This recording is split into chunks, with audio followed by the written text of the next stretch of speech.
ركاب بسرعه سريعا جدا ان شاء الله. المهم الايون شانلز، يعني احنا قلنا خلاص الحاجات عندنا البلازما ميمبرين اللي هو الساركوليما، في تي توبيول انفاجينيشن في النص، في انتراسيلولار ستراكشرز نيوكليوس ميتوكوندريا تمثل 30% من السيل فوليوم، ساركوبلازميك ريتيكولم، سايتوسكيلتال بروتينز، وفي ما بين كل خليه والثانيه انتركريتد ديسك. في ثلاثه كومبوننتس: ميكانيكال كونكشن والكتريك كونكشن. ميكانيكال فيشي ادهيرنس بالزوم، الكتريكال كونكشن جاب جانكشن اللي بتتقفل في زياده اسيدوز والكالسيوم. سايتوسكيلتال عندنا الاكتين تيوبولين ديزمين لامين والامرين. ماشي ده خلاص. جميل. التايتن قلنا هو اكبر حاجه موجوده، 35000 امينو اسيد، مش مهم. المهم ان ده اكبر بروتين نون.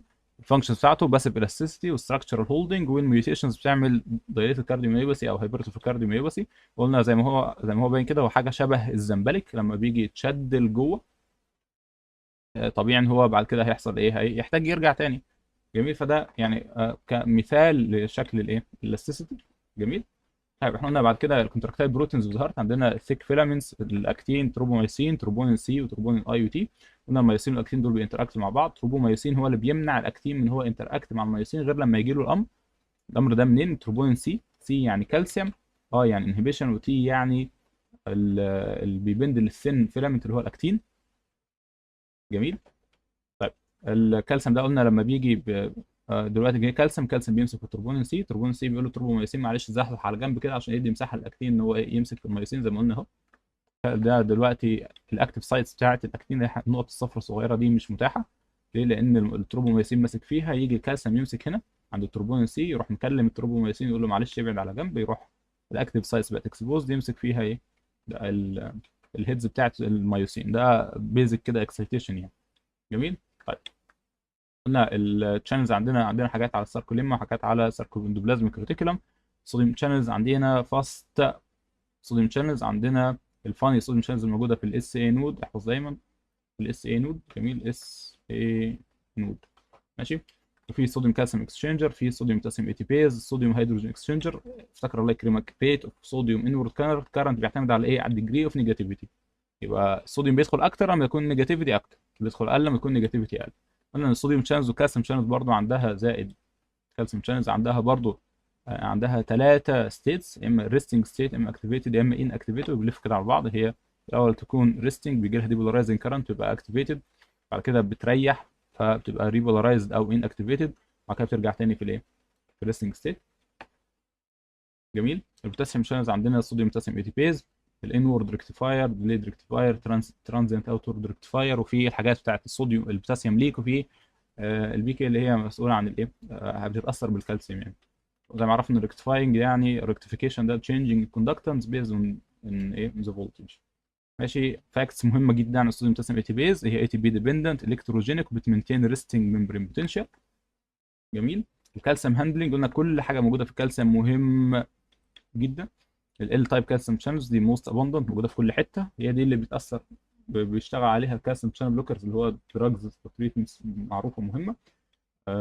قلنا ال فور لونج لاستنج. بعد كده تاني نوع هو تي تايب كالسيوم شانلز، تي فور ترانزيانت، دي موجوده في الاس اي نود. عندنا راينودين ريسبتور ساركوبلازميك ريتيكولم، قلنا الاثنين دول بيشتغلوا عكس بعض. الراينودين ريسبتور بيطلع كالسيوم بره من الساركوبلازميك ريتيكولم للسيتوسول، والسيركا بتسحب الكالسيوم جوه من السيتوسول للساركوبلازميك ريتيكولم. السيركا دي اللي هي ايه؟ ساركو اندوبلازميك ريتيكولم كالسيوم اي تي بيز ان هي بتحتاج طاقه. وعندنا الصوديوم كالسيوم اكسشينجر والكالسيوم بامب. جميل. برضو قلنا الصوديوم كالسيوم اكسشينجر دي الكتروجينيك نفس الحاجه، لان هي بتطلع 3 صوديوم وبتدخل 1 كالسيوم، او العكس بتشتغل بوث ويز رايح جاي. يعني ممكن تدخل كالسيوم او تطلعه، وتدخل صوديوم او تطلعه، بس لما بيجي يشتغل بيشتغل عكس بعض. يا اما هي تدخل صوديوم تطلع بكالسيوم، يا اما تدخل كالسيوم تطلع صوديوم. عشان هي 3 قصاد 2 فهي برضو الكتروجينيك، فهي برضو بتعمل كرنت. جميل. قلنا الكالسيوم مهم جدا علشان الكونتراكشن، عشان الريلاكسيشن. قلنا السايكل بتاعت الكالسيوم بيدخل ال تايب كالسيوم شانل، بيروح للرينودين ريسبتور، الرينودين ريسبتور بيحس بيه، يقول لك خلاص انا جالي كالسيوم كتير، تروح مطلعه سيركليزم كريتيكال من الكالسيوم بتاعها، يروح يمسك في التروبونين سي، التروبونين سي يقول للتروبوميوسين نوسع الدنيا، يروح الميوسين شغال يمسك فيه، بعد كده يخلص كونتراكشن، السيركه تروح سحبه الكالسيوم تاني، وشويه من الكالسيوم يطلعوا ايه، بره الصوديوم كالسيوم اكسشينجر. الاي تي بي بيستخدم في ايه؟ فيرتشوالي كل حاجات: صوديوم كالسيوم اي تي بيز، السيركا والبوتاسيوم اي تي بي والميوسين اي تي بيز. قلنا الاسيدوز الهيبوكسا بيعمل ايه؟ بيقلل الاي تي بي، وبالتالي بيعمل انهبيشن فانكشن بتاعت الموست ايون شانلز، بيعمل بارشال ديبولاريزيشن في السيلز، فبيقلل من النمبر اوف صوديوم شانلز الافيلابل عشان تبقى ديبولارايز. والهيدروجين زياده ده بيكمبيت مع الكالسيوم على التروبونين سي، وبالتالي ده بيقلل الكونتراكشن، بيقلل الريلاكسيشن، وبرضه بيكلوز الجاب جانكشن، وده كنوع من البروتكتيف ايفكت علشان بيحمي الخلايا من بدل ما الخليه تموت اللي جنبها كلهم يعني. خلاص الكرونيك اوفرلودنج قلنا بيقلل الفانكشن بتاعت اغلب الايون شانلز ما عدا الصوديوم كالسيوم اكسشينجر، ودي مش حاجه كويسه. برضه بيزود الديبندنس على الاكسترا سيل كالسيوم زي ما قلنا، دي برضه مش حاجه كويسه. جميل. جنرال نوس قلنا تلتين الكالسيوم اللي بيستخدم في الكونتراكشن نورمالي، طالما انت مش في حاله كرونيك اوفرلود، انت بتطلع التلتين دول بتاخدهم من السيركوليزم كريتيكولم، وتلت واحد بس من الاكسترا سيلر سبيس. في البيزل ستيت السيركوليزم كريتيكولم بتدي 40% بس من الكالسيوم اللي احنا محتاجينه، وده بيسيب ريزيرف عشان بعد كده لما السمسات نيرفس سيستم يشتغل نقدر نزود كمان. في الستيت ستيت كالسيوم اوت ماست ايكوال كالسيوم ان، 80% من الاوت بيحصل بالكالسيوم بصوديوم كالسيوم اكسشينجر، و20% بيحصل بالكالسيوم بامب. جميل. طيب في الهيبوكسي قلنا خلاص لسه اي تي بي تي تي بي زي ما قلنا موجوده فين؟ قريبه من الرينين ريسبتور علشان تقللوا رابيد كالسيوم انديوس كالسيوم ريليز زي ما هنعرف ان شاء الله قدام. وده كده الجزء الخاص بايه؟ كونتراكشن كابلنج. وده الملخص بتاع اغلب اللي احنا قلناه ان شاء الله كده. الحمد لله. هذا والله اعلم. سبحانك اللهم ربنا وبحمدك، نشهد ان لا اله الا انت، نستغفرك ونتوب اليك.